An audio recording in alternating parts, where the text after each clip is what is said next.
Hey, hey. Good to see you. So, library rat, just so you know, I do have the skinned torso that I might be taking some measurements with. I will announce before that comes on. So, hence the, mostly not gross. So, full disclosure on that. So, hey everybody again. Mostly not gross. That does look a little bit like knitting, doesn't it? I mean, if it helps, this is labeled as all cotton butcher's twine. So, there you go. But no, I am not going to take up knitting. I don't need more stuff. I have plenty of stuff. I will just stick to other forms of the fiber arts. Alright. So, yeah, no, it seems like the day. So, yeah. Okay, so my task for today is to take those adorable little quail that I had skinned the last 2 times I was streaming and make body forms for them. And I am doing the complicated version, which, where did I put my little body form? Nuts! I made it how did I do this? Guys, it's been like 10 minutes, whatever. I made a little body form like I would usually make for a study skin, and evidently promptly lost it. That's funny. Well, I guess I could make another one. But, anyway, usually in a museum setting, I wouldn't be doing a full mounted specimen like this. And so it's a great opportunity for me to actually practice doing it. Oh my gosh, I can't believe I lost that. I was literally using it to make sure that my camera was focused. Well, I choose to blame a cat, and I think I'll have to just move on with my day. Anyway, but this part I'm actually not amazing at. I am used to doing museum specimens, and this won't be a museum specimen. So, oh my gosh, you're here at the beginning. Congratulations. on the day it's not, well, it's, but again, mostly not gross. Ooh, which cat? I was petting Festivus, so I'm gonna go with Rumi. I think it was Rumi, the Persian, who probably stole my body form. I found it. Never mind. My cats are absolved. There we go. So, this is the type of body form I usually make. This would be for a bird that would be more the size of like a warbler, you know, or goldfinch. You know, so this is a pretty small little body form. That's it. It's, yeah, right? Doesn't it just bring back good feels? And I made a nice little body form. I'm really happy with it. It's got that good central core right here. So for those in the know, they know what I'm talking about. They know, people who have done this before can feel it. But for you guys who have maybe not touched one of these before, to make a really good body form for a bird study skin, the size of the actual torso, if you squeeze this, it's actually a little firm. But then as you go up here, it's noticeably mushier. I don't have as much structure. Because this part basically would stay inside the body of the tiny little bird. This goes up through the neck and comes bursting out of its mouth. Looks like it's breathing fire or smoke. And so you stuff the whole neck and the whole body cavity with this little thing. And then you'd pull off the extra. And you might have to add a little extra padding around the base, but this is a good start. So yeah, I wanted to see what my new cotton was like, and so stuck with what I knew, and went and made a scientific style body form. So this has no value to me, other than the practice and the nostalgia. Because for these birds, I want to make them into mounts. I want to make life mounts. And so instead of having a study skin, which is a long, like, torpedo shape, if you've ever seen the museum specimens that look like little bird torpedoes or little rat torpedoes, those are phenomenal because they are incredibly space efficient. You can fit a lot of those little dudes in a drawer. And so you have, you know, if you can imagine this as a bird, and just line them up just like cordwood. However, if you want it to be lifelike, if you want it to actually stand in a method that a real living bird would look, that's 2 birds is not really a thing. So you have to have your legs out and the body up and the head over and whatever. And once you start doing that, it takes up a much greater volume of space, is very hard to store, and you better have a good reason for it. So in a museum setting, when you do those beautiful life mounts, it's because you're going to put them, hey, But if you're going to do a life mount, it's because you're going to put them on display and you have an actual plan. And so now here I am outside the museum world. There is less purpose for me to make a study skin like this would be, because they're not visually attractive in the same way. They're, they're much more used for actual research purposes, which I'm not going to do as much as a layperson. So instead, I want to start getting better at doing the sculptural life-mounted specimens, so I can actually make the little, dead animal be reminiscent of when it's alive. Let's be serious, it's never going to look like it's alive again. Even the best of taxidermy competitions, they'll fight me on this, but I don't think those animals look alive. But great job anyway. If you ever get a chance to look at the competition level taxidermy stuff, it's breathtaking, and you should check it out. Not me. So I'm going to be fuddling around with all of my materials today and trying to do justice to these adorable little quail. And they're going to hopefully teach me a lot. So this is what I'm good at. As you can see, there are no wires. There's no string. This is a pretty straightforward little dude. I'm going to put that aside. And so I have all of this stuff. Boom. That I'm going to be playing with here. The cotton is wonderful. This is so cool. I discovered that you can buy little quantities of raw cotton on Etsy from small farmers and little businesses. So this was grown in Kansas, and it's silky. It's magnificent. It has almost no debris left in it. So for Library Rat and anybody else who's worked in my lab, I mean, if you look at this, there's some speckles, but it's mostly just pure cotton, so it's already been ginned. It's just in great condition. There's a few little speckles, I don't care. Man, the stuff we used in the lab had the full... There was one batch that had the full seeds in it. We actually had to pick out the individual seeds. There was another batch where they had processed it with the seeds. Yeah, I don't know. The bits are getting out of the way, but the seeds had been pulverized as they had just ripped the cotton off of the plant in some sort of very fast and efficient but unbeautiful way.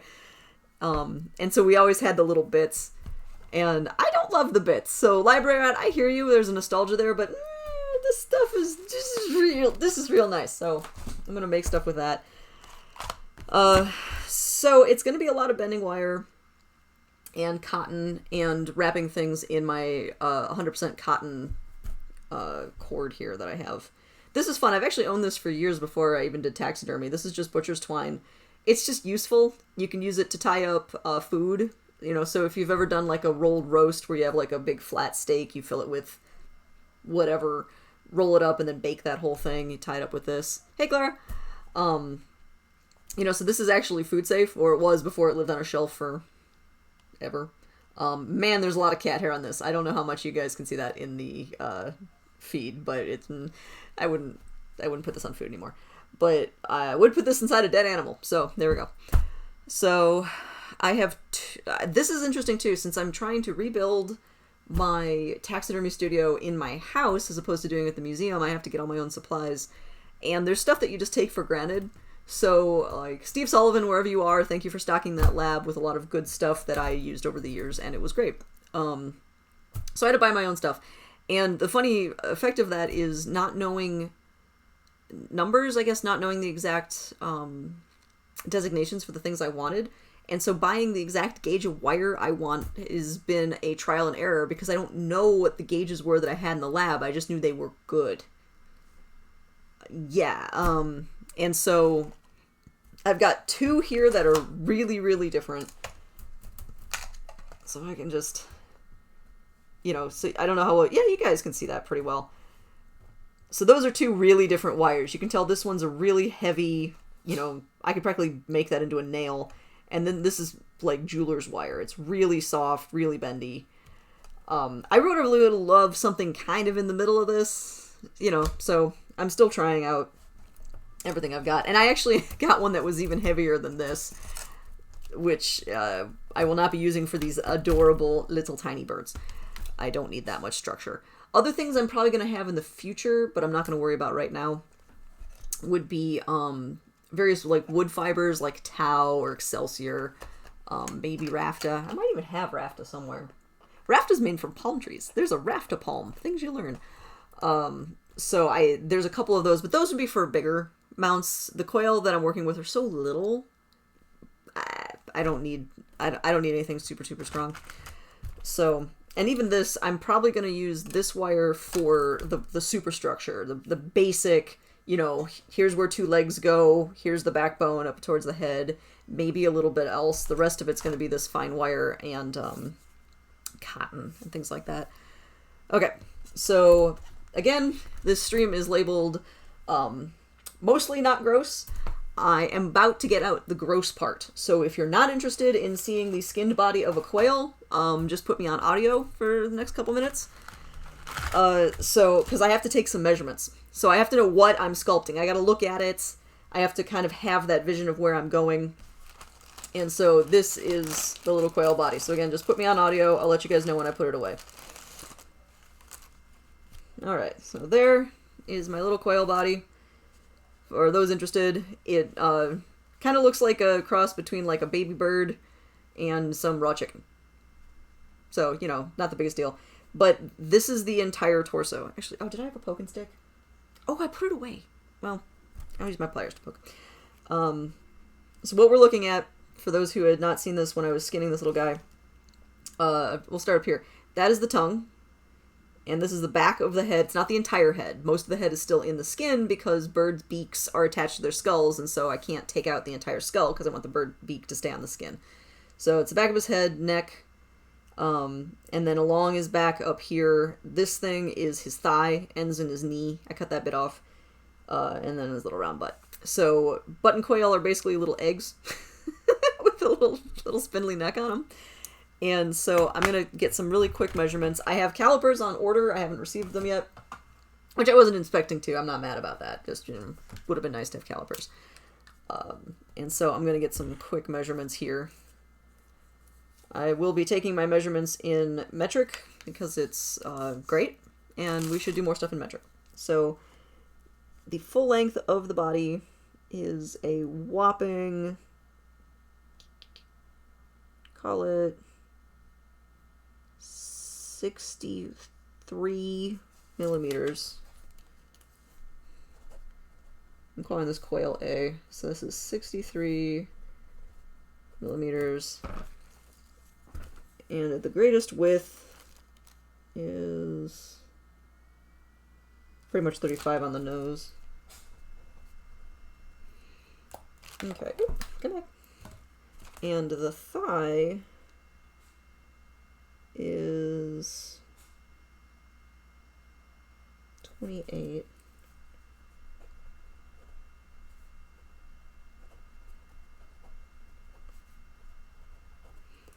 And then his width this way. And this is the part that was really interesting when I was skinning this guy. So you can see, you know, he's a little round nugget. But top down, he's really skinny. So, like, wide, skinny. So I want to make sure I don't make something that's round when, in fact, he's not. That's a better way to phrase that. All right, so that's clocking in at, like, 19.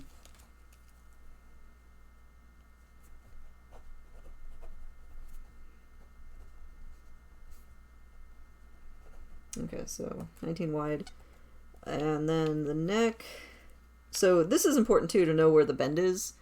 So all birds have a sinuous S-shaped neck that you don't see because they usually keep their heads not kind of scrunched down. But when they, you know, strike out at something, it's really big. But oh, good. One must be scared for their lives because if you forget to be scared at the right time, it can be bad. So I got to get this. I'm going to take a couple different measurements of his neck, and including where the bend is located, so I have that. So from the back of the head to the body is still a little bendy. Call that 30. Probably, actually 31. 31. So that's neck total length.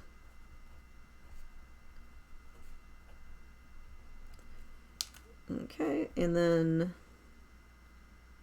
the bend is not big. This is why I need calipers, because of course this is a cloth measuring tape, so it's got this thing on the end, which is somewhat annoying.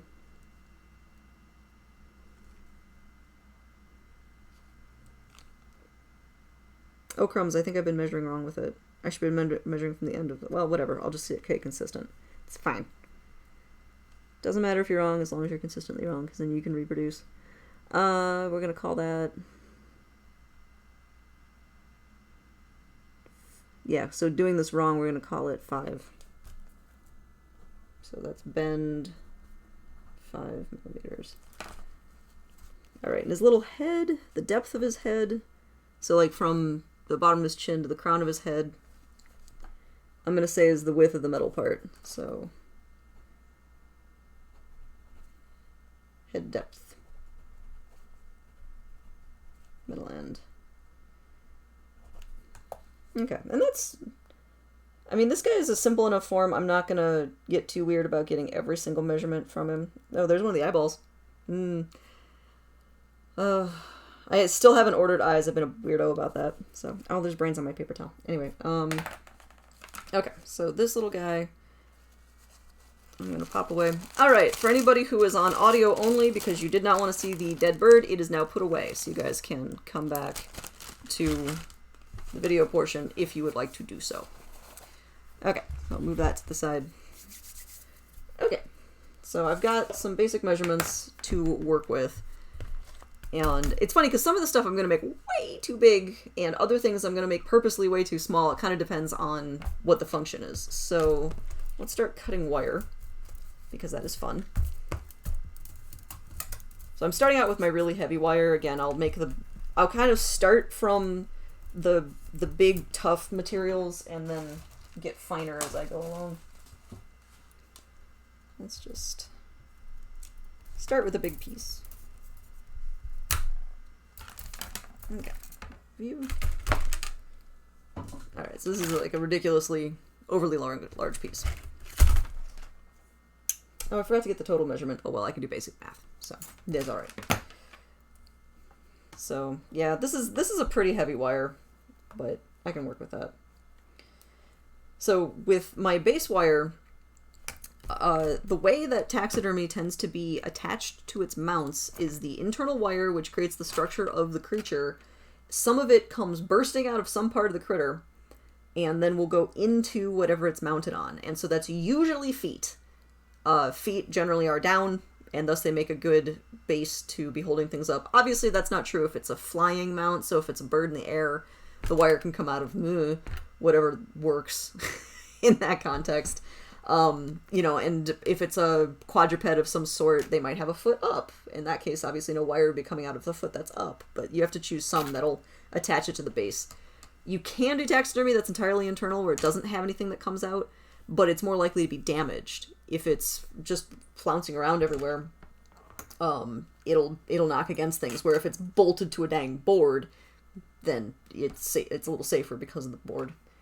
So I would probably want, you know, at least a couple inches of wire that would be sticking out, that I will never go inside the bird. This is always going to be sticking out of a foot or whatever to secure it. Gosh, his little legs might not be heavy enough to handle this, though. This is a small bird.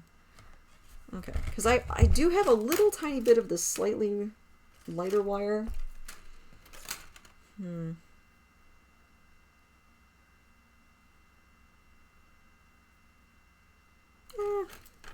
I should use this. Yeah, no, I'm gonna back off. I'm not gonna use the heaviest wire. I think these birds are just too delicate. Because, you know, I don't want to put something, it's the tube of the leg is a small tube, and if I put something huge through it, it'll just split, and I will be sad. So let's not do that. This wire is from some project I did a million years ago. It's not my favorite because there's a few little, like, rust spots on it, which is not great, but it will work out okay. So with this, actually, I'm still going to cut off just a portion to start with. Boop. That's a lot easier to cut. Yeah, no, I feel better about this. This is the better wire to use. Okay, so again, I've got a portion of this that's going to be outside of the bird at all times. And then what goes into the bird? So let's say that that's going to be attached to my board right there. And that just, you know, that reminds me that this is my extra bit. we don't have the total leg length. I guess I could get the skin out, but I'm not going to worry about that too much right now because I have all this fudge room. I can just change it. So I'll just say that the leg length is going to be double the thigh. Thigh was 28 long. So, okay, so 28, do it again, 28, boop. Okay, so that becomes the total length of the leg, and as we know, the leg had a joint in the middle, so add that. So that's starting to become a leg, and so this is now the hip. And so I'm going to turn that inward. Okay, so we're really rough here. So this is our base. This is the foot coming up to the ankle, and the ankle goes up here. Actually, am I backwards? No. Yeah. Knee. So actually, ankle would be technically down here. Oh yeah, ankle's the connection point because toes. Guys, I'm messing myself up. We're good. Because this goes up to... No, I am wrong. I do need a thigh. Okay. Aha, so thigh probably goes there. Oh yeah, that totally looks better. That's starting to look like a bird leg. Base, foot to ankle, ankle to knee, knee to thigh. Okay. And then that goes into... And then I have got it just at a weird angle, so it's going inward towards the rest of the body. So let's make the legs bound. So in that case, we know that this dude is how wide? I want body width, 19 millimeters. Right, he's so skinny. See, this is why I write this down, because that's absurd. That's absurd how narrow this bird was. So that puts that there.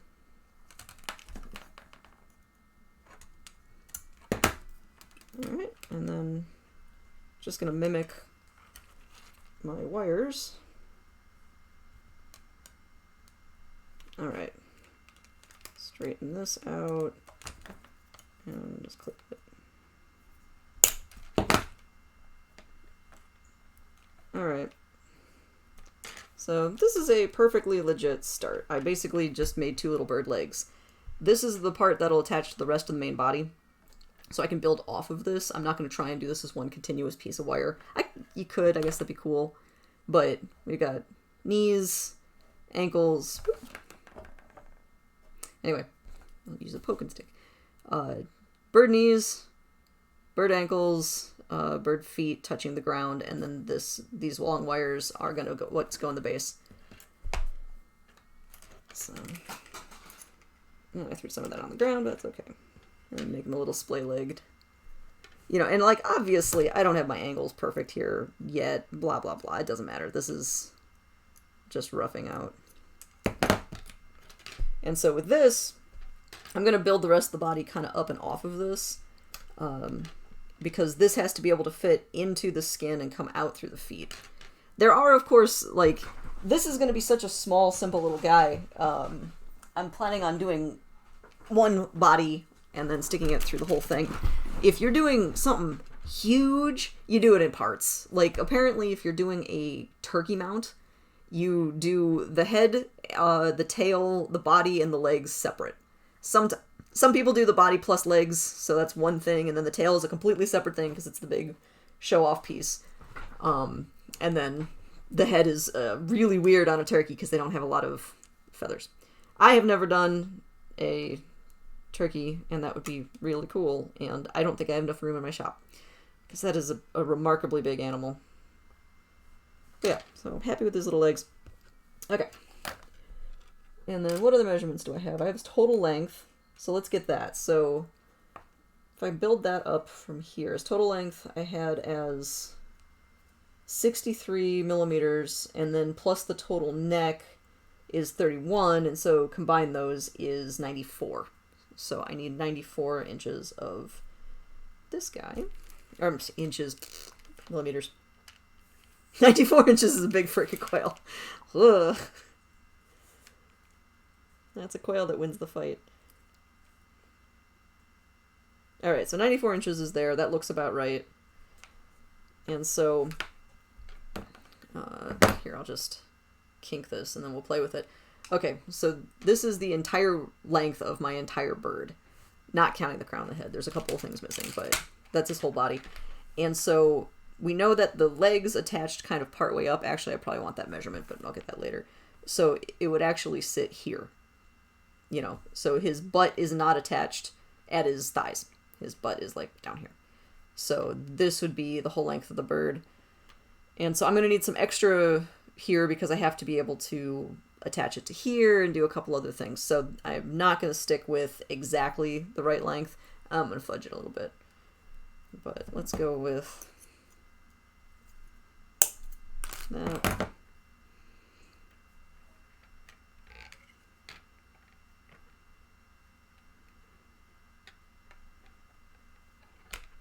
Okay. Making this really simple. Alright, so it of course doesn't have any structure yet, but that's okay. It doesn't need it yet. And then there was a slight curve shape to it. And then his neck is 31, which is about there. And the bend was at 5.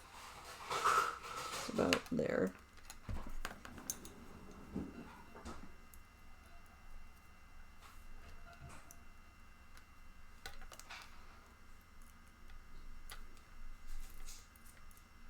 Okay. Alright, it's starting to be birdish, actually. I'm pretty happy with that, you know, so you can... Oh, I bent that wrong. Rah, rah, rah. This twisted a little bit in a way I didn't anticipate. Anyway, you can fix that. So I want this to mimic that slightly arched back a little bit. But anyway, so I've got a little bit of a bird here. So again, hips, knee, ankle, foot, back, and then this is the first curve. So this would be the shoulders, the curve of the neck, and then up towards the head. So this gets me my really basic form. Obviously not as structurally sound as an actual bird, but we're building. We're getting to that point. And then wings we're gonna do later. Let's start making this actually hold together. I don't want to do that. Okay. When in doubt, just grab a big piece of cotton. Hey, Dave. It looks like a bird, right? See, that's why you're inspired to tweet. I love it. Because it's obviously a bird. Now it's going to be a cotton bird. All right, so a super simple bird form. Obviously, birds are not made of wire. Birds are not flat. They need shape. And so for this guy, again, he's so simple. He's such a... oh, thanks, man. He's going to be such a simple little form because he's just that little nugget that I can basically make a nugget out of cotton and jam it on the wire. It's more or less that simple. Obviously, there will be other steps to it, but that's a absolutely legit start for this. Although I think I'll just use a little bit of twine on this bit. Clatter, clatter, thump, thump. Sorry about that. Boop.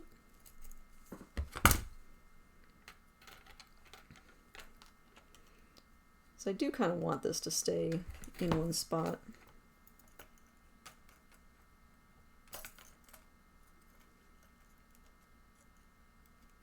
I'm just notching this a little bit, you know, making it not smooth, basically, so that when I have my, when I put the wire there, it's not just easily going back and forth. You can see that fell right off, because it can. Oop, put that on upside down. Oh, it's like a tavern puzzle. Hold on one moment. Okay, that's that way. I have to slide his back on his foot, as one does. This is anatomy. Alright, so that I want to go there.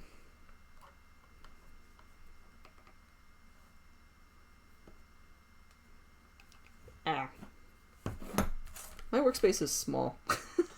I'm trying to keep this within camera view, and it gives me a, I don't know, 6-inch square area that I can really work with, which is going to take some getting used to.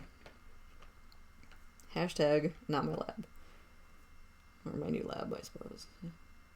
Okay.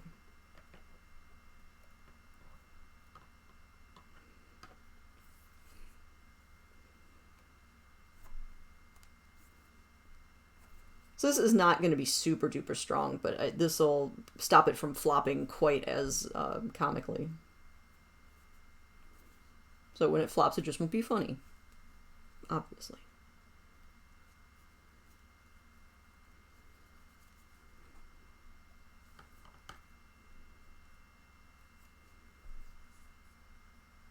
Okay.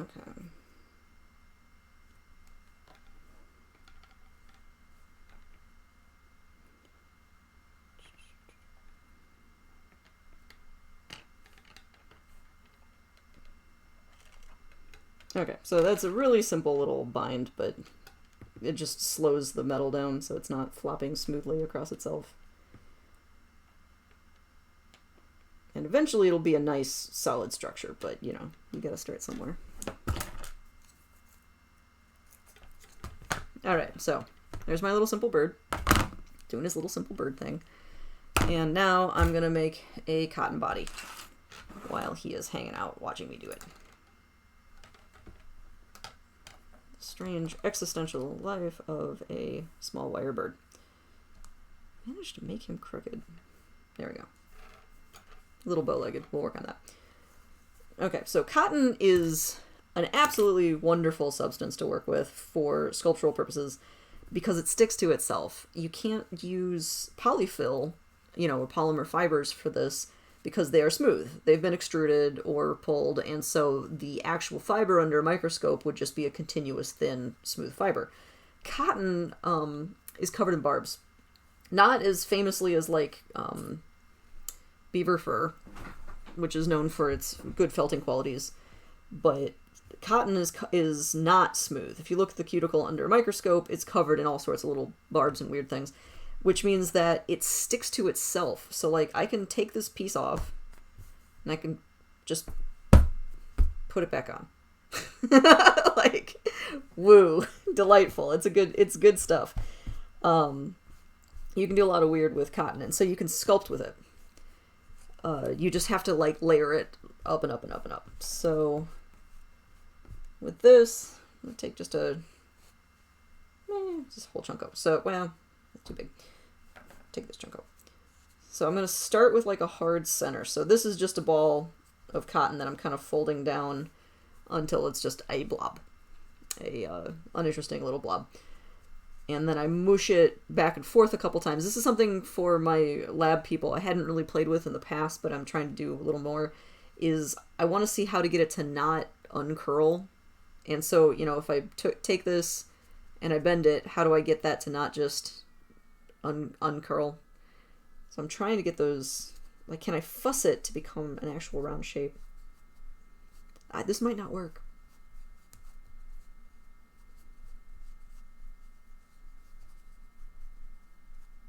No, I don't love this. Nope, okay. Because my goal is to have it not want to just become flat again. So if I'm starting from flat and I fold it, does it just go back to flat? I really want it to want to be that round shape. And so instead, let me fluff this out. So now it's a round shape. It's just a big one. And if I push evenly inward,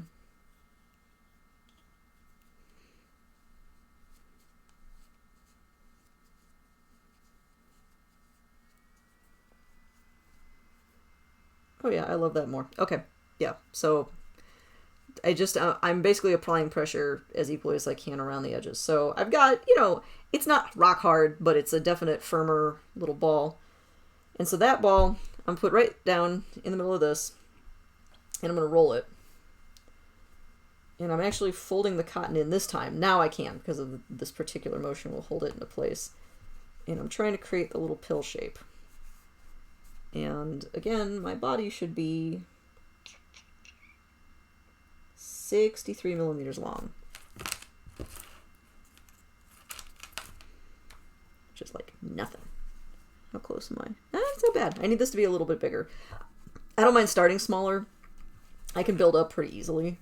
So this is actually a pretty legit little start. Okay, so that little pellet is a perfectly valid start. It's got a few little bits I don't love, but okay.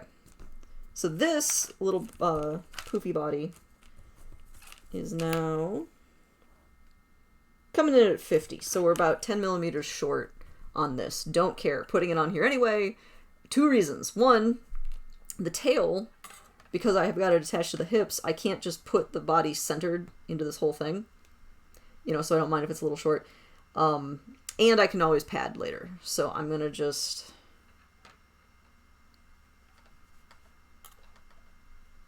put the dude on here. It's also still pretty soft, and so it's going to compact a lot. I'm actually going to lose even more length, which is fine. It's almost through.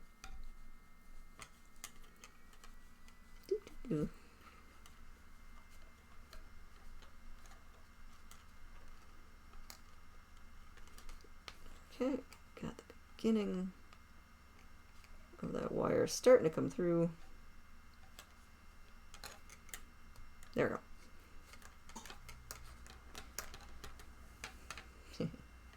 It's a lot more weight on the back end. Okay. And so that soft cotton I can just form around the hips. Bird, right? I'm done. Done. It's a bird. It's totally a bird. So this is getting closer. This is now... I've created a really basic form. It looks like a standing bird. And I've got my basic stuff here. So now I'm going to make it look like I put no cotton on here at all. I have my twine. I'm going to get a bunch of this loose.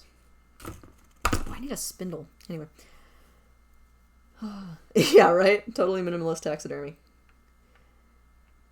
And so I'm going to now wrap this form in cable. And so what that's going to do is make it hard, or make it dense. I guess dense is a better word here.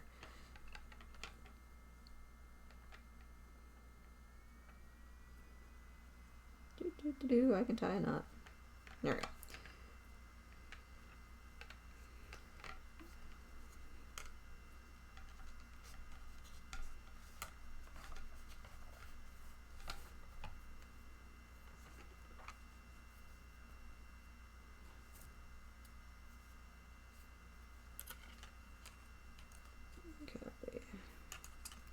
And now the whole body is going to look absurd and lumpy and small, and it's completely fine.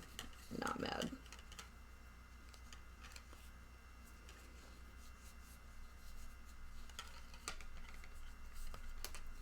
Because this now becomes the central layer, and then I can just do this again. I just add another layer of cotton, and then I wrap it in twine, and I'll just keep doing that. And you can see now, I just swooshed it. I can do a little swooshing. And so now it's got that narrow, the body is deep, but it's the profile is narrow, except for this poofy butt, because we know that's the actual shape of the bird. And so I can start moving it in that direction now and, coaxing that shape out. I think I'm going to have to cut this loose, though.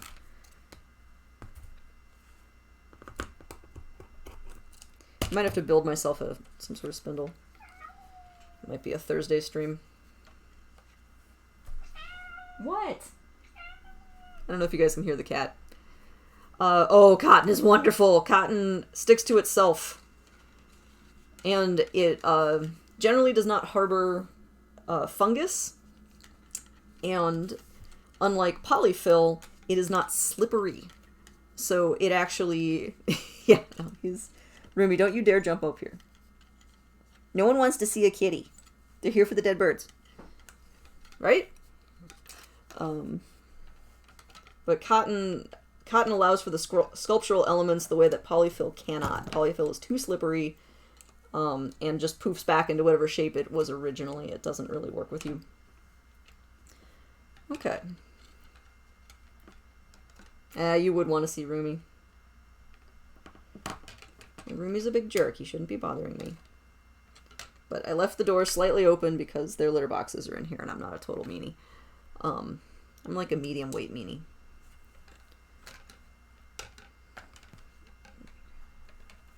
Alright. So that's starting to be where we're at, right? So I still got my tail. I've still got my clear neck. But that's coming. That's a thing. Oh, good. I think he left. Excellent. Exquisite. Love it when he listens to me. Alright. Good. We're cat free. I really don't want him jumping up here. This wouldn't be so bad. I do have the door completely closed when I have the entire dead bird out because that's just asking for problems. For this is just the classic cat jumps on your workspace. So while it would be comical and annoying, it's not the end. Alright, so I have this basic shape. I think I need to put more work on his little rear end. So the bird did have a really narrow hip area. So I did measure these corners. So that's the maximum width. But there, you can kind of see there, between the bends of this metal up here. So I need to fill that out a little bit. And then I might be able to strengthen this shape. So let's just add more cotton. And then I'm going to want to make thighs pretty soon. The nice thing with this bird is the wings are like super understated. I might actually sew the wings to the entire body.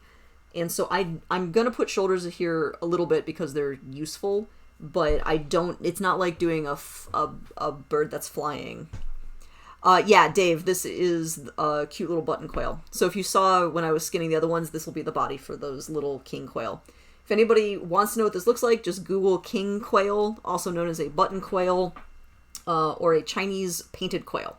They're common names, man, they're all over the place. But they're little aviculture birds. They're very, very cute. They look like little brown Easter eggs that just run around and are adorable.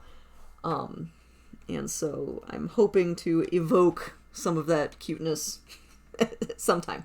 Not right now. This is not cute. This is just, structural. I'm going to make that back in a little bit thicker. So for here, I can just layer on more. And again, I'm using the fact that the cotton sticks to itself so I can kind of wrap from both sides. And shape that in there. Looks like he's got a little diaper on. And something I do a lot when I'm working with cotton is you rip off a chunk and it's full of odd thick parts and thin parts. I'll play with it for a second and try to get it a little more universally widthed? No, I don't know where that sentence was going. I want it to be uniform. There's the actual words. I don't know what the beginning of that was though. And so having all of this uniform, and then if I want it thick again, I just rip it in half and stack it. And I can rip this part off and stack it, and now it's uniform. And you can still see a few thick areas, but it feels better. I can feel that I got the really thick parts out. So then I can just layer those on. You can go nuts just playing with the cotton, trying to get it to the exact texture. I've had some amazing people in my lab who just played with cotton, and they would lay it out in these perfect sheets with like perfect corners and amazing unnecessary beauty. Unnecessary beauty is important, so arguably necessary. Okay, so we'll just thicken that up a little bit.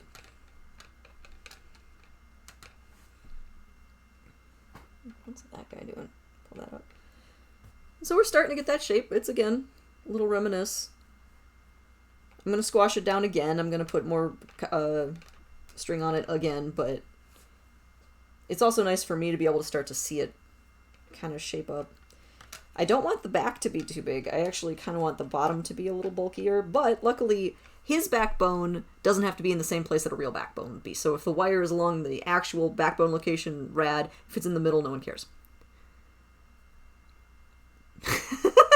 Yeah, okay. Okay.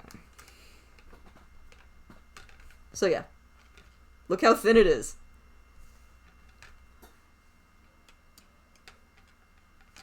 Yeah, Alberto Fox, if you have questions, I am happy to help you out with that.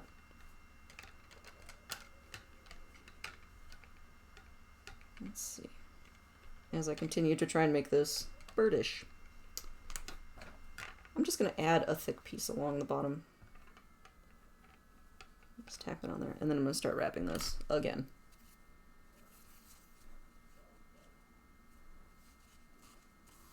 Wow, I haven't timed myself typing in a long time. So, yeah, I'm a pretty good typer, but I could not truthfully give a number. The last time I did it was, I don't know, years ago. So, I could not tell you. Okay. Yeah, so Alberto, why do you ask?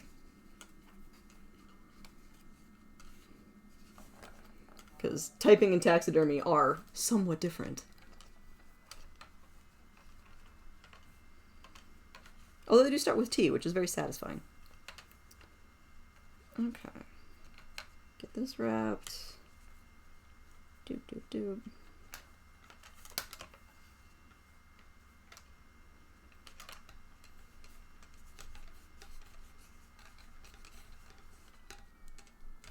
That's alright. Okay.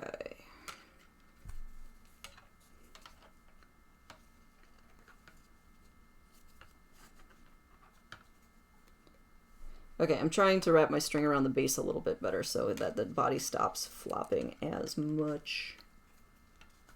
I'm going to do more with that in a second. I'm going to, once I get the thighs going, but for right now, let me just do a pretty basic tightener here.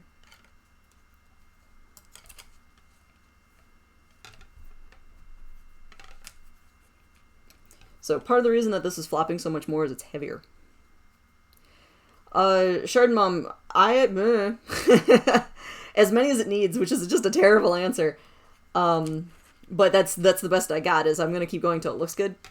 So,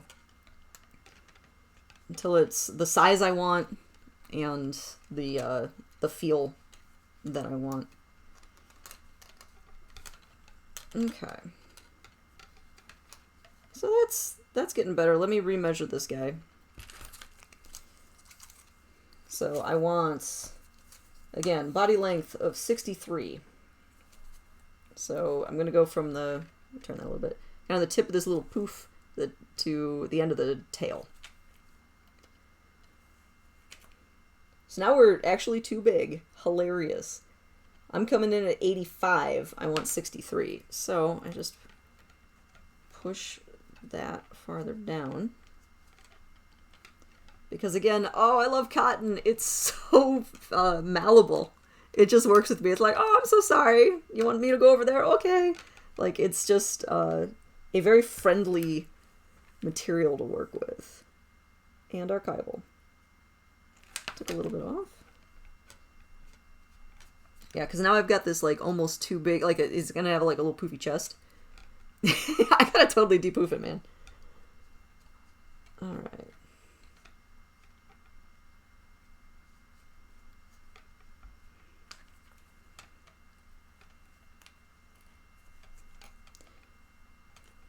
Okay, so this is still too long, but I'm actually not going to worry about that too much, because some of my extra length is this. Like I said, I actually left some of the technical tail in the skin. And so what this is going to actually do is go in under the bones that remain in the tail and hold it up. And then I can trim this later. So if I decide I don't love it, I can change it. But actually, overall, I really like this. How's the width? The width is supposed to be 19. Oh, the width is perfect. Shoot, I don't want to do any more with that. That's glorious. Okay, so I am now going to get the physical body back out again. So again, anybody who is not interested in seeing the dead bird, yeah, no, shirt. I had to recognize, even though you gotta move forward, you gotta do your things, but also this human being did a lot for a lot of other human beings. Okay, so I am going to get the bird's skin dead body out. So if you're not interested in seeing this, just please put me on audio. I will let you know when I put the body away. So getting the body back out so I can compare. Doop-a-doop-a-doo. Okay. So, yeah, that's pretty okay. It's the slightly wrong shape. You can see it's a little too square. But I'm actually pretty darn happy. Yeah, I am. We've hit pretty darn happy. So, that's pretty great. I was going to measure... No, I had the width of the hips. Nuts. I feel like there was something else I was going to measure. Meh, I can always get it back out. Alright, so I'll put this dude back. Alright, the dead bird has been put away. For anybody who was looking away because they did not want to see it, it is gone. You can return to video. Okay. So, what I've learned is that I have a little front loaded. This big chest is a little too big. I don't want it quite that poofy. And, of course, his back end's a little understated. They're a little egg-shaped, so he actually should have a really big butt. So, how do I fix that? Great news. It's cotton. Just cut it off. Like, who cares?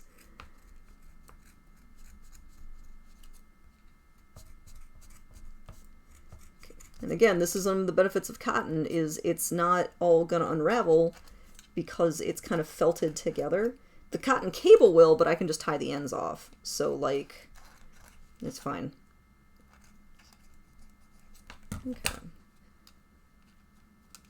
So that front now has got a little more of a swoop.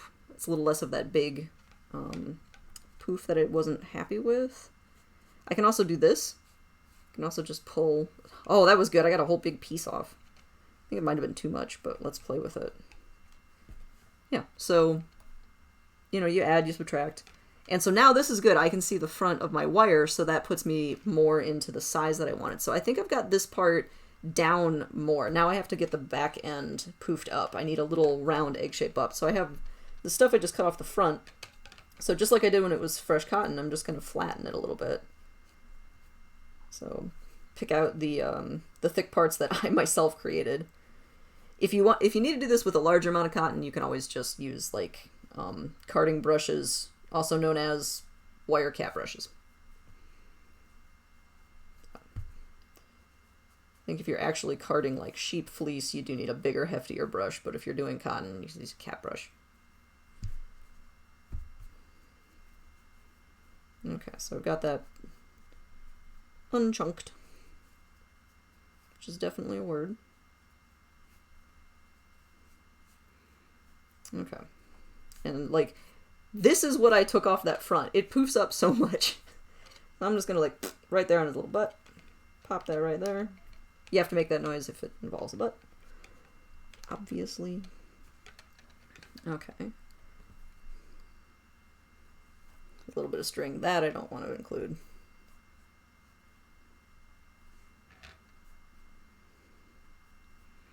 Also, Carlos, it's good to see you. So.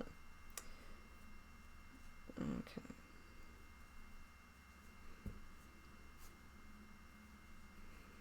Also, if you have pieces that are just being like little strands that don't want to uncurl, you can just embed them in a bunch of other fluff and you're fine. Okay, so I want that now to be the larger bit. And so again, I'm going to wrap this in more cable. And so yeah, it's just a building up process. You make your form, you make it bigger, you make your form, make it bigger. If you ever go to a taxidermy site or look at a taxidermy magazine, because why wouldn't you? You will see that they do sell pre-made body forms for a lot of different critters. Lots of pros and cons there. Some of them are real nice. They have the musculature pre-sculpted. They've obviously been made out of casts from real animals, so they're very accurate. They're really, really nice in that sense. And of course, they're fast. If you've got it already in the shape that you want, then you're done. Cons, they tend to be made out of polyurethane. Polyurethane is not archival. After about 15 years, it starts to change color and shrink. After 30 or 40 years, it will become brittle or sticky. You can do all sorts of 3D print designs with things like that.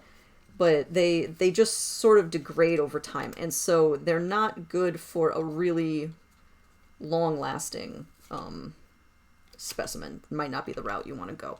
So I don't tend towards that, but I don't have a problem with it, and I may even get some, depending on what I was working on.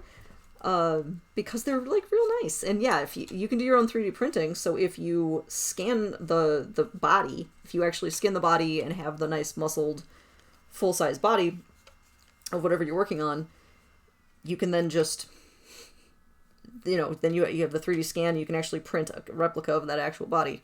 So lots of ways to do it. So it's still a little pointy. Still not giving me that big belly, so I'm not gonna. I have this like dangly piece of string. I just won't bother tying that off, since I'm gonna jam a whole bunch more cotton on the bottom of this guy now. I might actually, here, I'll make it more of a pellet.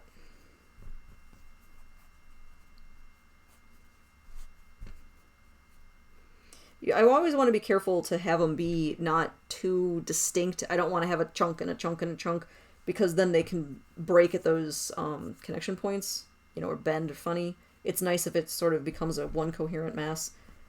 But sometimes it doesn't want to. So you kind of figure out where it's going.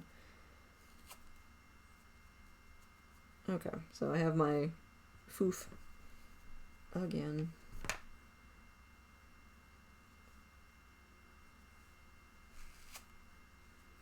The nice thing about tearing it, you can actually hear me kind of tearing the cotton apart, is that then reduces the folding thing. So I don't have that, thing where I fold it together and then just mirrors apart. If I'm layering it, it tends to stay in the shape that I made it into. So more of a pellet.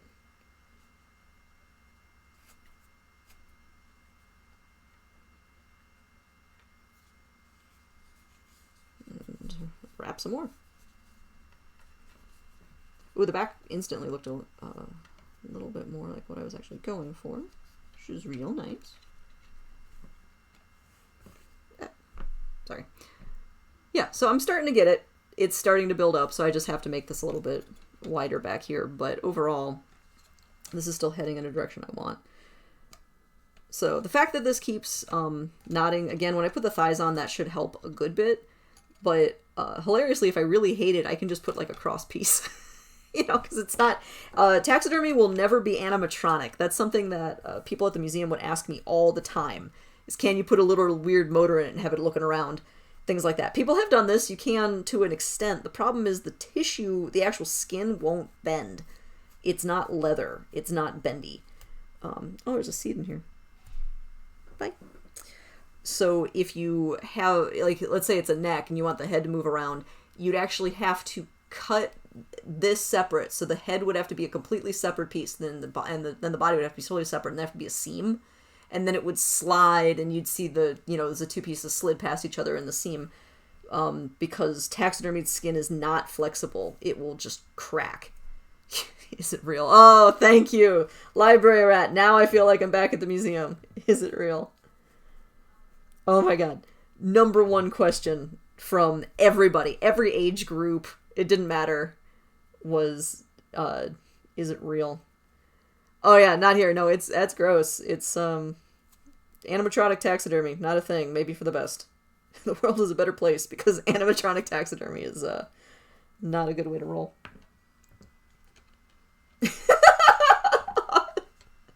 Okay, in which Library Rat presents us with the second most common question that we got at that desk. Yeah, no, the skin is crunchy. Skin is hard. It will break. So, like, obviously, leather... Yeah, Carlos! Yeah. Oh, you guys are killing me. This takes me back. This is so real. Did you kill it? I know I did not. The other final question. Those are our top 4. 3 that are relevant, and 1 has to do with the bathroom. I miss you guys. Thank you, lab people. Okay. I think I need a little bit more. But, oh, I was gonna say...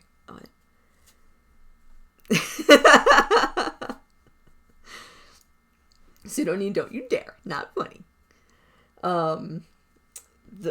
If you want animal skin to be bendy, i.e. because you want to make boots or a belt, or I guess a fancy couch, or upholster your car, you tan it. And tanning is a completely different process than taxidermy, and it changes the dimensions of the skin. And so you can tan something and then taxidermy it. You can, but it will be inherently different. The dimensions of the critter will be changed. And so it's not a great idea. It's not really what you're usually going for if you're doing taxidermy. And it just gives it a completely different effect. So yeah, and with bird skin is just such weird stuff that you kind of can't tan it very well unless it's like an ostrich or something really hefty. For anybody who watched the skinning portions of this, the skin was literally transparent, not translucent, but actually transparent. Like it's so thin. That's starting to look right? So we've got this big junk in the trunk kind of butt. Good. It goes in a little bit down here. I might try to poof that out, but I still need to make thighs. So, and of course it is still pretty narrow. So my dimension there is pretty good. That's nice and wide. Totally looks like an alien.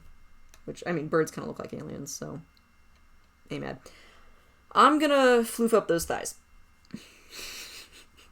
Taxidermy terms. I'm gonna floof up those thighs. Again, that should be on a t-shirt. So, literally, I'm wrapping cotton around the thighs.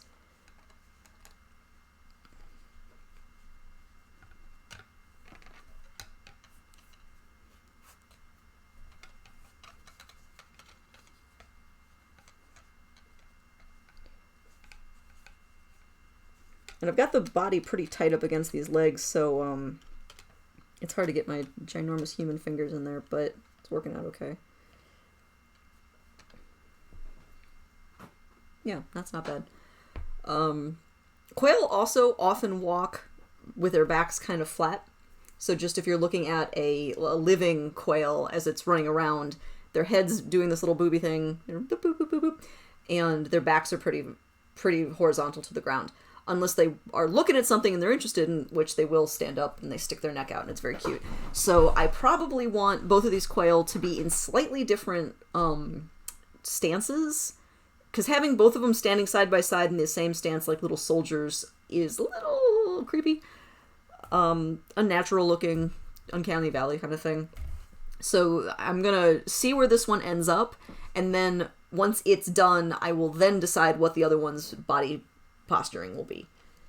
And that's another thing, since I have an idea kind of what I'm going for with these guys, but you know, I just sort of see what actually works and what doesn't. Okay, so I need to tighten this on.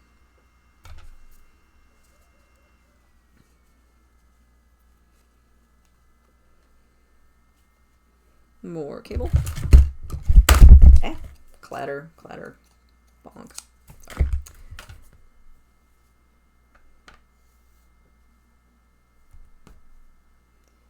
So this is where these long legs are a pain, because I need them. I need them to pre-exist. I can't really put them on later, or my structure won't be as strong. But they're just these huge pieces of wire in my workspace, and it's a big pain in the butt. So, there's pros and cons, just stuff you have to work around. It will benefit me in the end. It is the right thing to do, and it's good, but also sort of a pain. So I'm going to recreate the muscles in the thighs and the calves, not the lower legs, because you guys may recall if you watched the skinning thing, I didn't even skin the lower legs. There, you know, if you think about bird legs, there's the part that's obviously a dinosaur, so it has no, I mean, except for the species that have feathered tarsi, but the ones that you usually see, chickens, things like that, they don't have any feathers down around their lower legs and their feeties, and so I didn't skin those parts. It's basically just tendons. It's basically just tendons and skin. So I don't have to add any stuffing because I didn't take anything out. Easy peasy. Up here on the thighs and the calves, I did. I removed stuff, and so I have to replace it with this internal structure. Just being a little bit of a gnarly beast. Come on, man. It slid up farther than I wanted. I can already tell I need more cotton. You can start to see there's some legs there.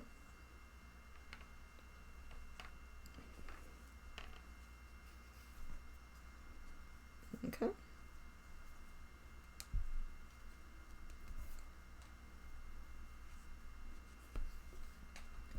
Okay.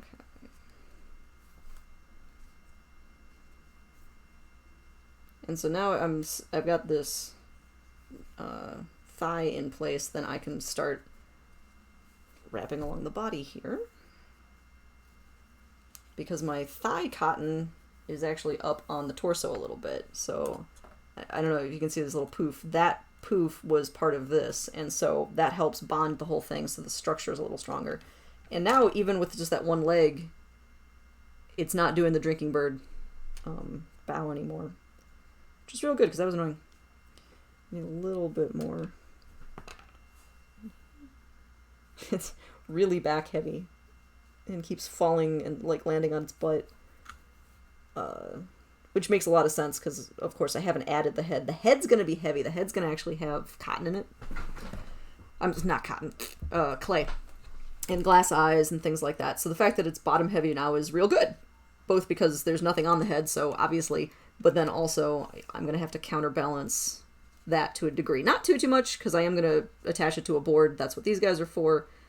But it's nice to have it, to know it's already heading towards a good balance. Okay. So that's a pretty decent thigh. Yeah. Boop. Yeah, so it's bird, right? It's a bird. More or less. You know, no head. No tail, no feathers, no wings, but it's a bird. Alright, and so I've got this extra cable here, which is great, because now I'm going to go to this side. In my fussing with this, the cotton that I put on this side for this other thigh already moved up, so I'm just going to add more, because I know I'm going to want more. That is totally fine.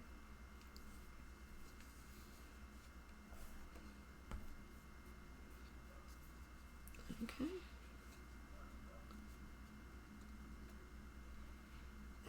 Working with these long things is hard and annoying. It's not as bad when I'm working on other parts of the model, but I can still jam myself in the face with the wire. So, not that I've done that. I've definitely not done that.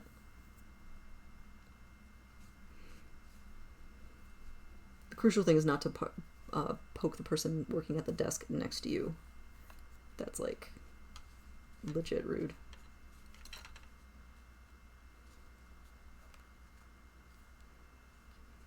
Yeah, I think in the giant list of worst faux pas I've made in the lab, I've definitely poked other people with the wires. Yeah, no, this is time consuming. Yeah, this is... Skinning the critters is easy mode. That's why you can do it before you make them into dinner. But yeah, most faux pas things I've done, I've poked other people with wires.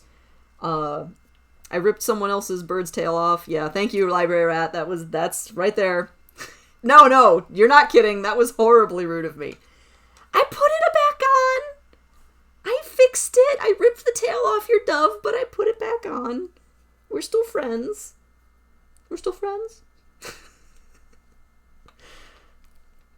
I once stabbed myself and had to fill out an incident report while explaining safety to a new person. That was a good moment.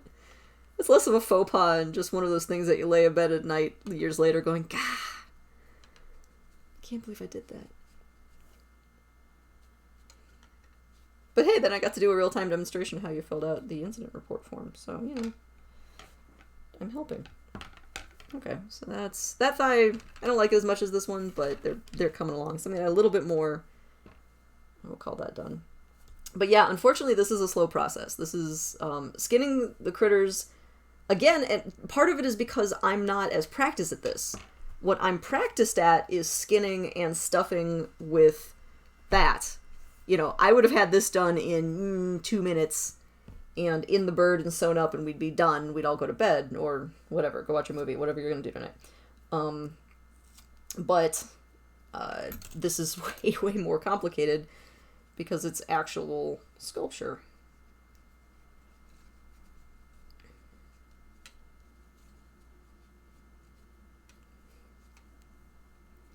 And we did do forms like this in the lab sometimes. There were occasional calls to fully taxidermy something, but it's so rare that I usually gave the tasks to somebody else because my volunteers would have more time to focus on something like that. And so I didn't get to play with this as much as I really would have liked to. So I was all jealous. I was super jealous of my own volunteers and the things I let them do because I needed them to. Life of a lab manager. But that means now I get to be on a live stream figuring it out as I go. Woo! Learning!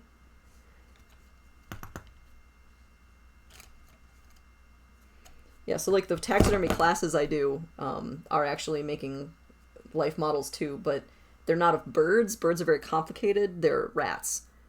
And making a life modeled rat is significantly easier because rats are just like a big bag of rodent. So you can really screw up. You can have just like a lumpy...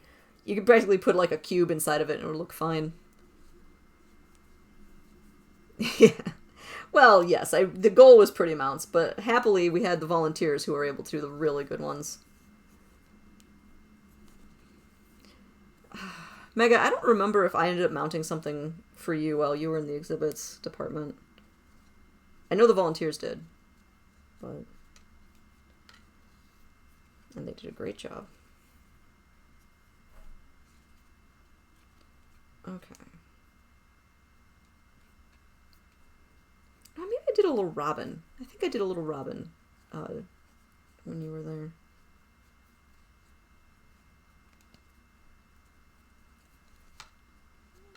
Okay.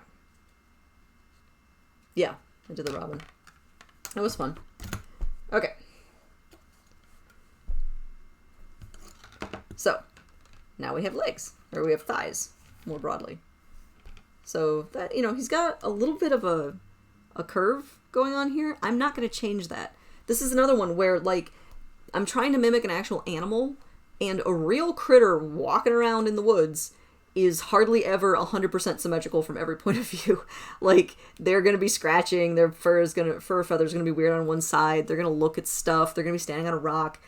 So the fact that there's a little, like, kind of natural curve going on here is actually pretty rad, and I'm not changing that. Organic shapes. Pretty good, actually.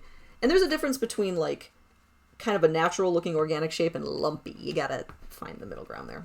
But overall, pretty happy with this guy. Okay, so I have now a pretty basic little bird body form. Meh, that does not want to stand up. So there's that's a pretty basic taxidermy form.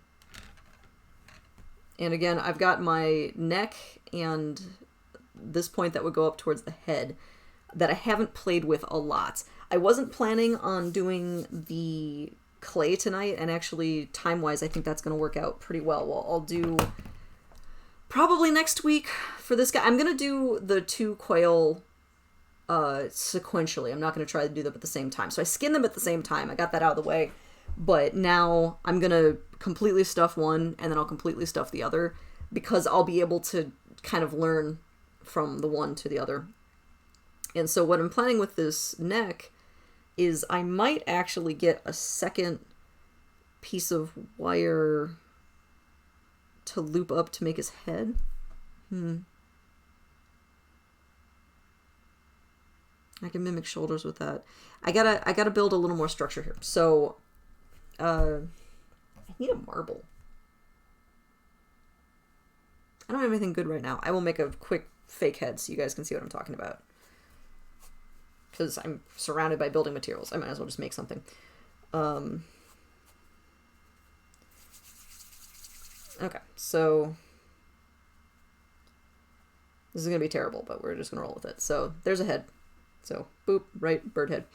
It could be worse. And so I have to build a structure that's going to hold this up. And so if you guys watched the last stream, you'll know that the bird's head still has some bones in it. I do have a little bit of pre-existing structure there that I'm going to be able to work on. So I don't need a ton here. Sometimes taxidermists will actually have the wire come all the way through the skull and either burst out the top of the head or come out the mouth. So it provides structure to the absolute terminus of the critter, and then you just trim it so that it's not visible. I could also do a loop. So if I take this little base and I add 2 wires in kind of a loop around it and then tie it into place, then it can fit inside the skull and kind of give it a little shape there. Which I might do. I kind of like that. Let's play with that. Let's see what that looks like. Let's try my other wire. This might be too light. I don't love this wire because it's real bendy, but I might be able to get weird with it, so let's get weird.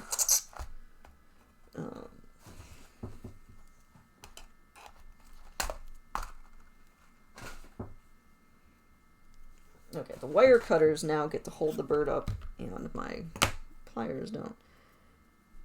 Because I can take this wire now and kind of feed it in here, maybe? Not loving that. This might not be strong enough to actually fight the cotton. Because, again, the cotton's not smooth. If this was polyfill, I'd just be able to jam a wire through it. Oh, good. I'm following the other wire. That's kind of cool. That's... Alright. Maybe I do love this. We'll find out. And then I'm just gonna... Alright, so you can see I've just wrapped it around the basic wire. So that's pretty okay. And then...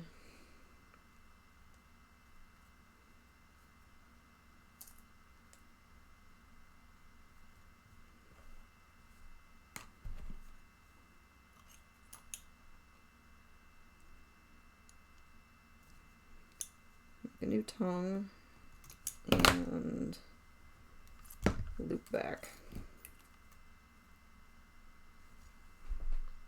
Okay, maybe, plausibly.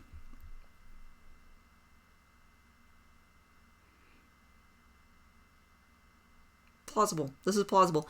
Okay, so I don't need to add a ton of strength up here. So this is why this is even going to potentially work for me here. So even though this is like seriously weenie wire, I'm going to encase it in clay. So I'm playing with the whole concrete and rebar on a really small scale. So the fact that this is really weak wire is okay because it'll just be embedded in the clay that I'm going to put inside the remaining bones of the head. And then that helps it be continuous down here. And it doesn't seem to want to slide around, which I love. Okay, maybe I do like this really thin wire. I didn't think I was going to, but I'm having feels. I'm coming around. Yeah. Let's see.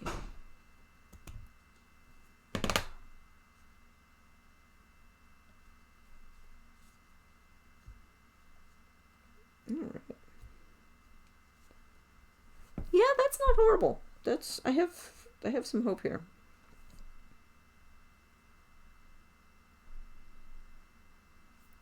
I'm going to want a little padding here.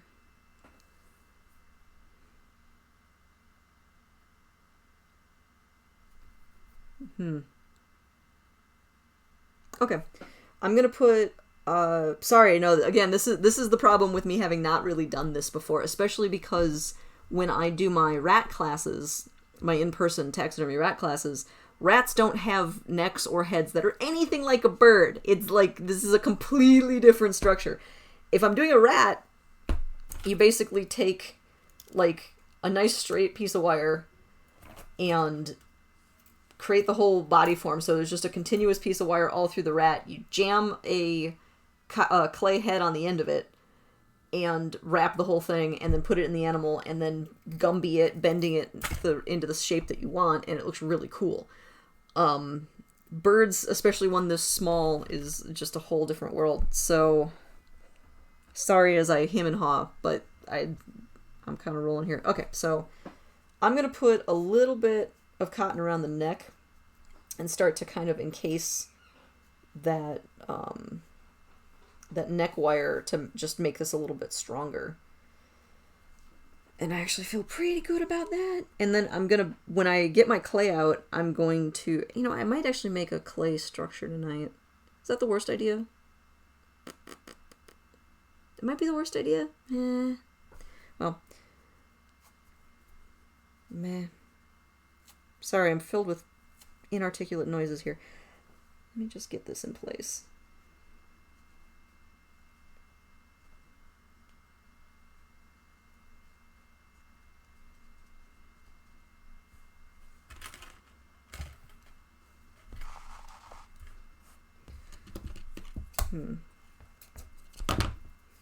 And I want the neck to be ludicrous scrawny, like silly looking scrawny, because the actual bird's actual neck is ludicrous scrawny. And that's always one that's hard to remind yourself of if you're used to looking at the outside of an animal. The outside of the critter is influenced by how fluffy they are and a body posture and all sorts of things. The inside of the animal shows you that birds have a scrawny, dumb-looking neck. And so, like, I need to, even though it kind of looks better if it's not a scrawny, dumb-looking neck, it's not actually as close to the real bird if it does not have a ridiculous, skinny little neck. And that's one where when you put the skin on, it looks instantly great because the skin has all the floof. And so once you place that back onto a form, if the form is true to the actual shape, then everything kind of just falls naturally back into the place that it had once been in the living animal, and it looks really good. This I'm tying pretty tightly. I both want this wire to stay in place, and I really don't want lumps here. So...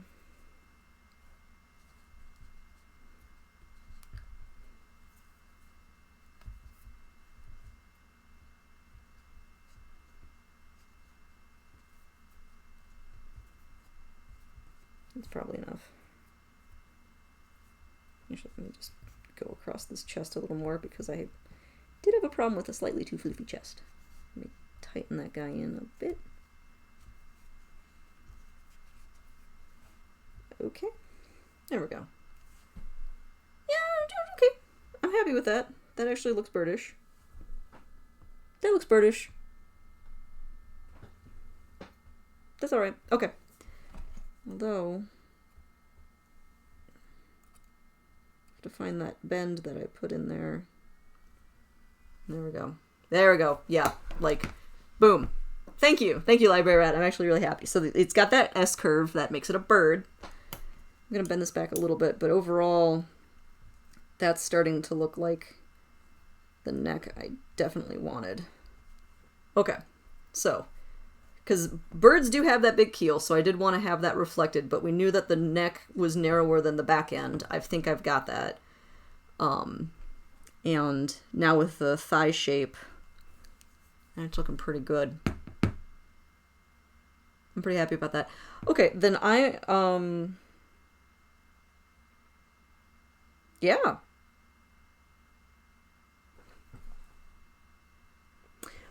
I'm going to put a little bit down on the calves. So when skinning the birds, when you're working on the legs, you cut the thighs off completely. So the thighs are actually still on that little actual body. The this bone is still, am I doing that right? Yeah. This bone is actually still in the bird. It's just a bone, and then I took away all the muscle around it. So we're looking at a bird. That's a drumstick. And right now, it doesn't look like a drumstick. It looks like a stick. And so I need to put a little bit on here to rebuild that calf shape. And then when I'm putting the actual skin on, I'm going to have to lay those bones along here or remove them. I've left them behind to give me structure, but I might decide I don't want them, which is fine. I can just change that. And then this part down here, these wires, so this is the ankle, and that goes down to the foot. This part is completely unskinned. This is the naked part of the bird's leg, and so when I put the wire in, I basically slide it along the bones in the back. So if you're looking, and this is something next time you're in a museum, whenever that may be. Look at bird legs that have been taxidermied. A lot of times you can see the wire, especially along the back. It is under the skin, and they paint it and they try to cover it up, but sometimes you can see it. And so down there I don't have to put anything, but let's make some calves on this little bird. And I have the head looking off to one side right now. So he's like, whoop, and I don't know if I'm going to keep that, but he's clearly checking something out in that direction, and that's fun. So build up some bird calves here. And then that might get me to 9. So I think my... Oh, come on, Meg. I gotta get out some museum secrets. That's what people are watching this for. So I'm gonna... My plan for the rest of this stream is I'm going to build the little drumsticks on here and maybe do some more hemming and hawing and tweaks. But then I think I'm going to call it for this week. And then next week, we're going to play with, hopefully, again, assuming my orders come in, I'm planning on playing with clay. I'll build the clay head, and I'll mount the little glass eyes, and then put the skin on. And once you get the body form done, putting the skin on is so fast. You just, like, slide it on and sew it up. Because, with some tweaking. Because you don't want that skin to dry before it goes on the form. Like I was mentioning before, taxidermied skin does not bend. It will crack. And you can rehydrate it. You can bring it back. But ideally, you want it to still be moist and fresh. You get it onto your little body form, sew it up, and then it dries and kind of bonds to the form that you made, and that'll give it good longevity. So I really want to be able to just put it in place, sew it up, and like hands off. And so it's nice to get this whole body done ahead of time. So let's get these legs done, and then next week we'll play with damp things. So it'll be clay and actual bird skin. But I'm like real happy with this. I'll tie these together real quick. I've got 2 string ends that just happen to be really close to each other, so I'm gonna just tie those in place. Where's my hemostat? I've got, huge human fingers, and I'm trying to work with this little bit of string, and so I can just use my hemostat as tiny fingers to help me tie knots with very small amounts of string. Gargantuan human fingers. It's my other screen name. Damn things.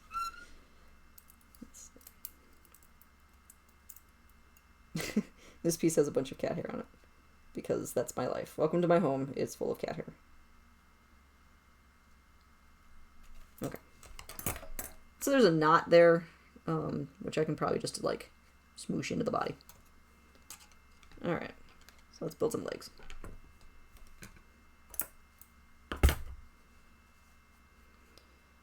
So building a drumstick, most people know what a drumstick looks like. Even if you are vegetarian or vegan, you're familiar with the overall shape.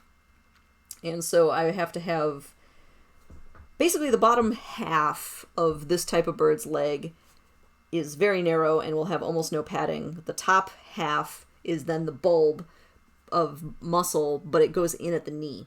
So I have like a little oval at the top here, and then practically nothing below that. So I'm just wrapping a bit of cotton there.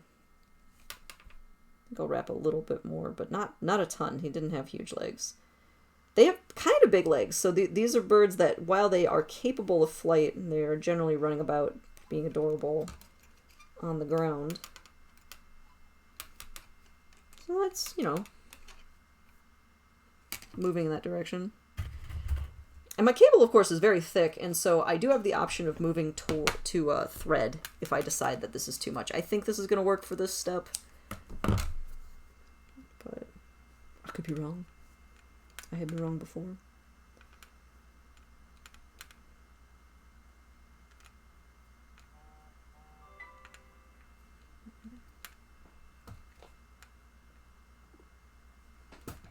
Okay. Nothing I have to answer at the moment. Doop, doop, doop.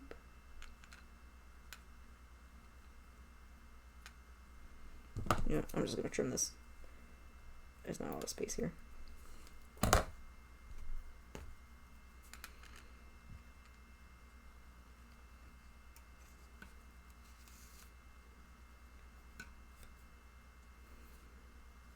In totally unimportant but vaguely interesting things, I have both OBS Studio and the Twitch stream open, so I can look for you guys' comments in front of me or off to the side. And I like both because looking up straight is easier, so it's nice. But man, on Twitch, they have so many more colors, so I can see if different people are commenting because your names are highlighted in different colors. This is not important, but I find it kind of fun.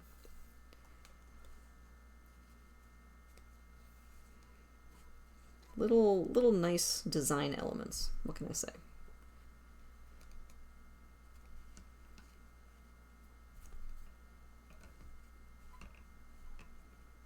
Alright, I have a little bit of a leg going on here. So you can see, you know, there's a little bit of definition there. It's not amazing. Thank you. I like it. I'm going to add a little bit more cotton to that leg. You know what? No, I'm not going to. I think it's fine. I changed my mind. I didn't measure the thighs when I was skinning it. That's my bad. I need my calipers whenever they arrive from American Science and Surplus.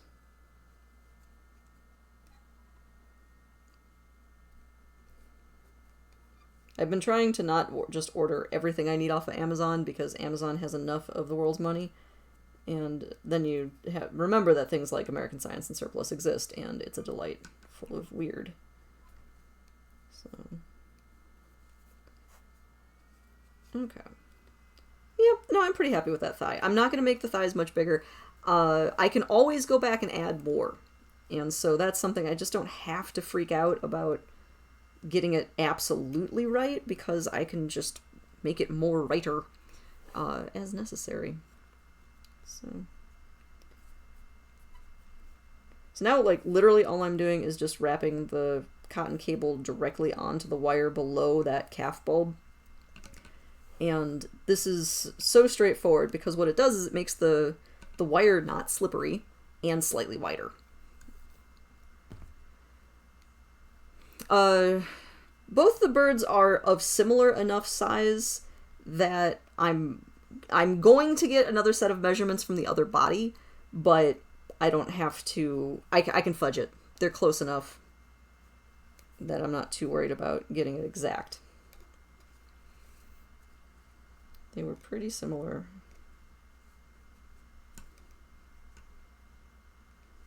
Okay, now that I've wrapped this a couple more times, I actually feel pretty good about it. Not that I was feeling bad, but you know. It's nice to have your confidence grow. There you go. So I'm actually going to wrap this up along the thigh a little bit so when I tie the knot, it's not on such a conspicuous area. And, you know, it adds more structure to that thigh.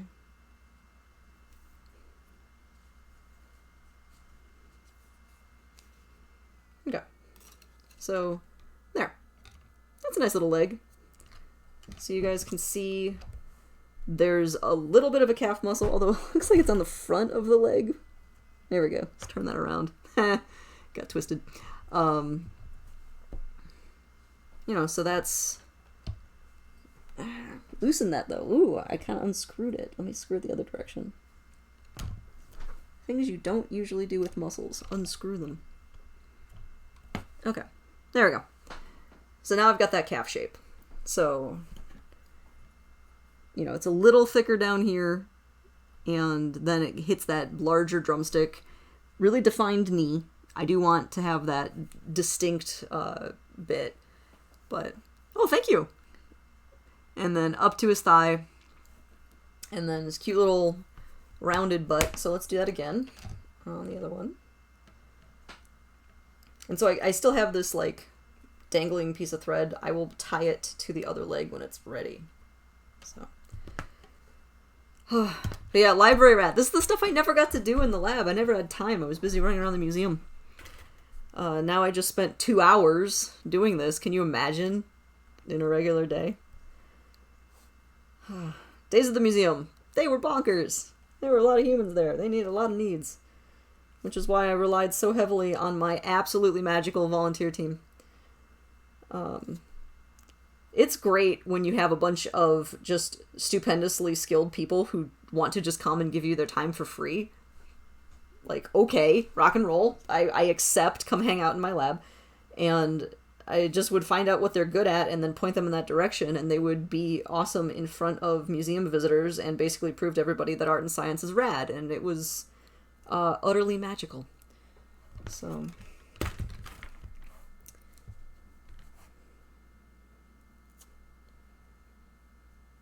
Aw.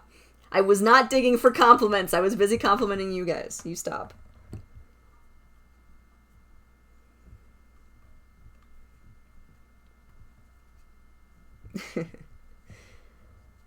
Oh,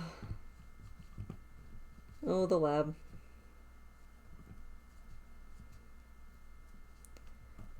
Alright. That already looks too big, but we'll see. We'll play. I need more cable. And yeah, for anybody who is wondering, I'm absolutely pandering to the my former volunteers who are on here. So, yeah, obviously. And I regret nothing. Complimenting great people who are great is a privilege.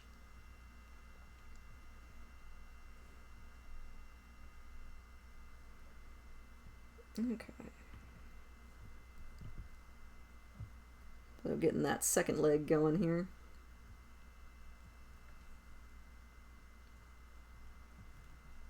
Oh, I could have used a hemostat to make that better. Totally forgot. Obviously, we're getting towards the end of the stream because I'm getting tired and I'm making dumb mistakes. Like, oh, I could use a tool for this, but nah. Why would I use a tool for that? I'll just be tired instead. I am thinking of starting to do taxidermy streams midweek for a couple reasons, including maybe I would be perkier. I just need to make sure I have enough stuff to work on. I really thought I was going to get a squirrel today. I was driving through Humboldt Park because there is a absolutely phenomenal little nonprofit down there called the Waste Shed where people donate partially used art supplies, you know, so like a tube of paint that's mostly done, partial spools of whatever, old tape, whatever, and then they sell it at, you know, totally reasonable prices. And I went down there and bought a bunch of acrylics. And there was totally a dead squirrel in Humboldt Park. And I went to go get it.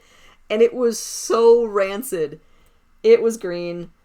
And so I can't taxidermy that dude. And he was huge. And he was bloated. And I have a vessel in my car that I can put stuff in. But I wasn't ready to go there yet. So that is now in the weeds. Nourishing the local wildlife of Humboldt Park. And I did not take it home.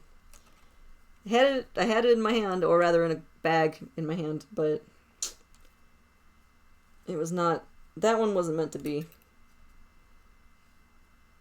I really need to get I need some more tools, because if I could have just cut his head off, I would have kept his skull. But I didn't have any correct tools on me. Hashtag my life.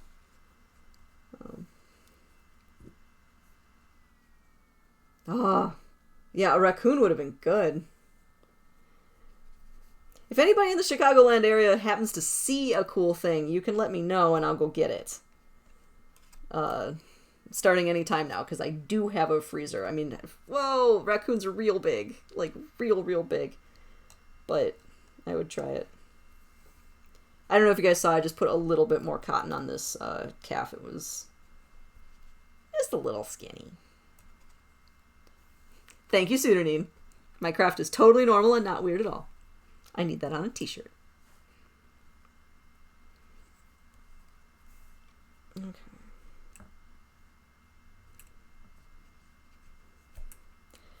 In the lab, we had a list going of feature out of context. So the things that we would say to each other about the projects we were working on that, given out of context, were the worst.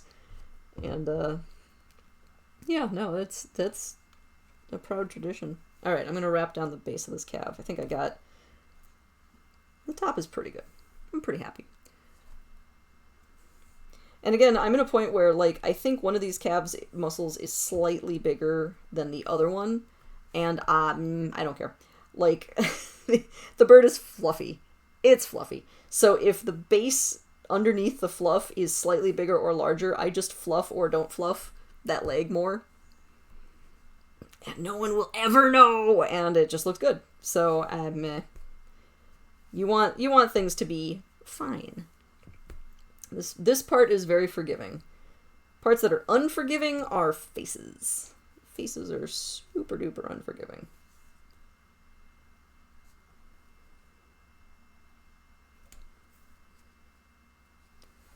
It looks a little longer.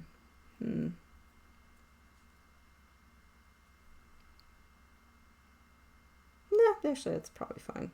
It's probably fine. And faces, of course, are unforgiving because humans tend to really look at faces. That's a benefit of being a social primate, is faces matter to us because they give us social cues and are important. And so we look at everything's faces, and that's why we see faces in, like, toast and stuff like that, is our brains are really, really into faces. Less so into, like, knees. You know, you're just not gonna generally, I'm not judging the guys out there, but, like, you're not generally gonna over focus on a knee.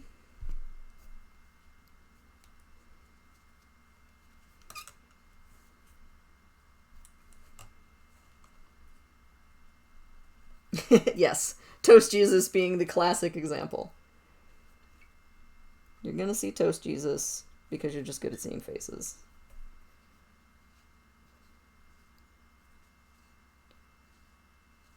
Okay, here's a problem. I've been wrapping this cotton in the same manner, and I can't... Okay, so if I want to be able to tie that, I have to go the opposite direction from it.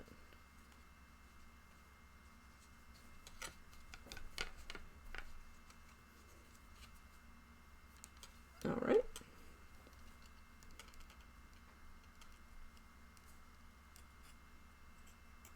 I saw a great thing about human brain functioning where people will see danger where there's not really danger, which is if you're in a world where you're gonna get eaten by a bear, if you look up and there's a bear and you see it, you live. If you look up and you do not see a bear and there's not a bear there, you live. If you look up, you see a bear there and there's not really a bear there, you live. And if you look up and you do not see a bear and there's a bear there, it eats you. So we are actually predisposed to be slightly more likely to see stuff that doesn't exist, because that probably means you'll not get eaten. Just a little extra sensitive. Aren't we just all sensitive? Okay. There. That is 2 bird legs. This part looks silly.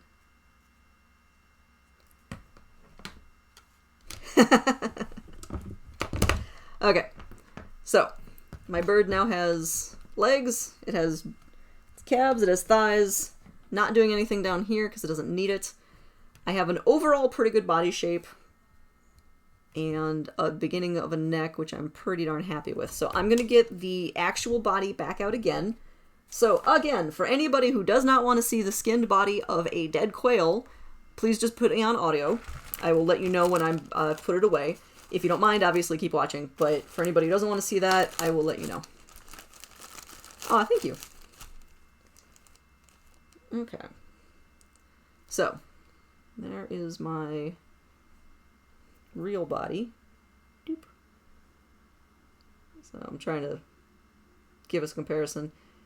So I'm missing that smooth keel. I definitely could stand to have that belly a little smoother. I'm not worried about how pointy this rear end is at this point. I'll just put a loose cotton in there. But overall, you know, those are actually pretty similar. And from my point of view too, this body is a little bit bigger. I'm okay with that. This one has shrunk. Just a smidge. The soft tissue shrinks because it's losing fluid because I've got it out of its skin and there's going to be natural evaporation. So that part I'm not worried about, but the overall shape is real good. I don't have the neck exactly where I want it, but it's not the worst. Yeah. Okay, that looks pretty good. So Alright, for anybody who did not want to see the skin body, I have now put it away. You guys are safe to look back at the video. Nothing gross. Because again, on this feed tonight, mostly not gross. Okay. Then I think this is pretty much where I want it. I think the missing smoothness, the shape here that didn't quite match the smooth keel of the real body, I think I might just do with fluff when I'm stuffing it. I don't need that to be super hard. So I don't think I'm going to mess with that too much. I'm not 100% happy with how the neck is doing. It's not the worst, not the best. I've seen worse. And overall, the shape I think is going to work. So I can play with that once I have the skin. That looks like something that once I actually put the skin back on my form, I might have to screw around with it. The one thing I haven't touched at all here is wings. This is clearly a bird with no wings. The actual specimen's wings... So I removed the upper arm completely. So they have the bone in the arm and no humerus. So do I want to recreate something here that'll be a structure for the wings to be on? Or do I just want to sew them to the body? Which would be probably easier. And I think the answer to that is let me just build something, and if I hate it, I just don't use it. You know, when in doubt, throw it out. Alright, so I want wings. Shoulders are like right here. I'm just putting this through a little bit of cotton fluff so I can have kind of a visual. Bird shoulders are pretty small.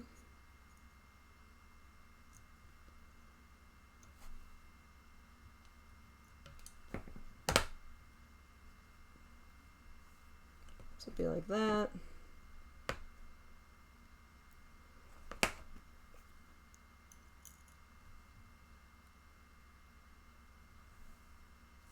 I'm just making myself wings right now so I have a visual. Because I didn't get these measurements, I don't know how exact this is, but it'll give me a quick idea of kind of where I'm going from here. Okay, so quick little wings, little chicken. So shoulder, elbow, wrist, unnecessary extra stuff. Because if I have this wire replaces something that I've thrown away. So this bone is in the trasho, and I don't have any support, so I could use something here. This bone still exists. This bone still exists. So actually I probably don't need this per se. Although actually that's another one. Taxidermists will often have the wire come bursting out of the hand or just like above the wrist of the birds so that you can shape the wings, and then you just trim it under the feathers so that wire disappears. This bird's wings, though, are going to be tucked in. I've almost never seen a button quail that was healthy where I could see its individual wings. Crowing males, or if they're bathing, you know, if so they're scratching an itch or they're bathing, but they keep their wings tucked in so much they almost look like they don't have wings. They're this little perfect little ball. So for other species of birds, the wings are much more of a big deal. Like if I'm doing a pigeon, I'm going to be looking at wings. They, you know, but this guy, I don't know.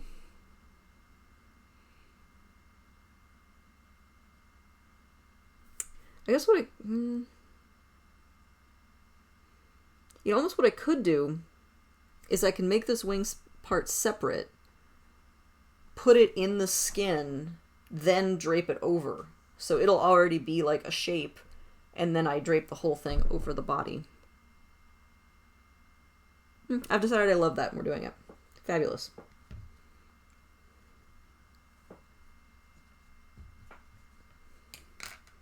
Okay, so don't have the skin thawed, so I don't have these measurements, but I can fudge it.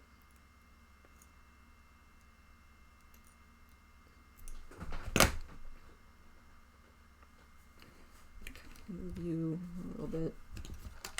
There, put you over there. Okay, so this is my, like, rough wing shape. Super rough.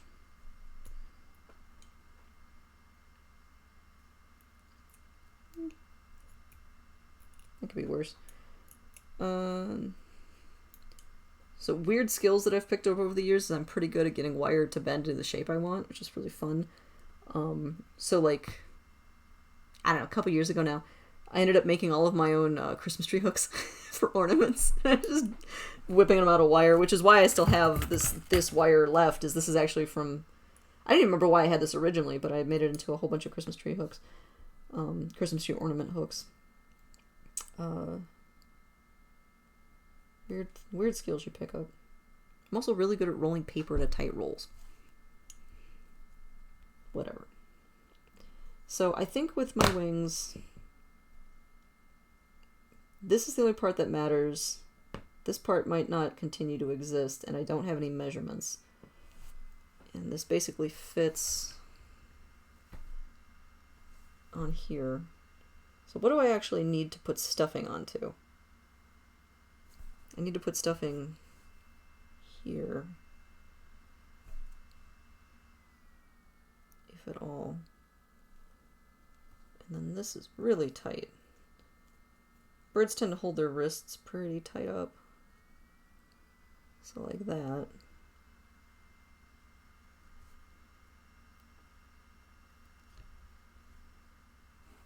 Yeah, that's looking birdish. That's not bad.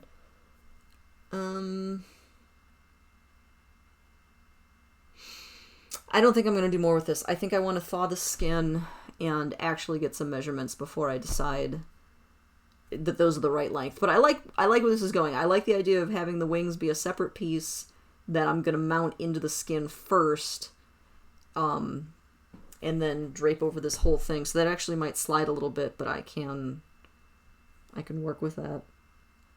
And then I'll do the head. Yeah, okay. So next Saturday, what we're looking at is finishing this wing mount, whatever that's going to actually look like. Probably pretty simple, but make the clay head, install the eyes, and then probably put the skin on and sew it up. We'll see. If I get caught on one of the other things, I might save that, because again, once you put the skin on, it's so much harder to mess with stuff. You've kind of committed at that point. Whereas here I could just, change roughly everything. I could just cut half of this cotton off and put something else on if I really wanted to. So I think this is it for tonight. So, okay guys, since I'm wrapping up, does anybody have any other questions or anything else that you were wondering about this setup or any of the weird stuff that I've said so far while I pack some of these things up?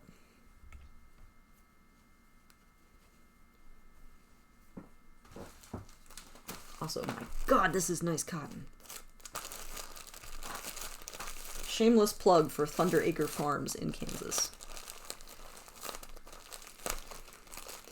Sewing the skin is the last major part. After that is endless primping, kind of.